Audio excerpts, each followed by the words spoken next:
Здравейте, драги зрители! Сега ще ви покажа как се кракват игри. Първо, например, ще ви дам Saints Row The Third. Аз вече съм я инсталирал и съм я кракнал, но ще ви покажа как се прави.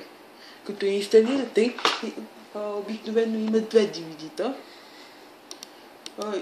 Натискате първото, там пише, има една папка крак, в която натискате два пъти, копирате съдържанието, отивате там, където се е сейфали, можете в Games на C.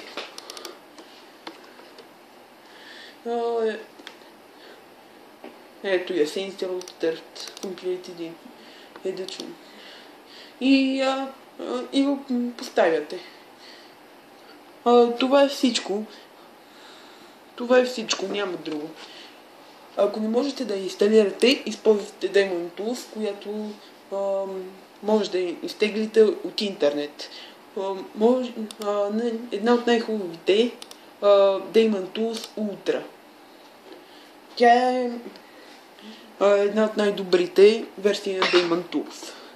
И сега, чао!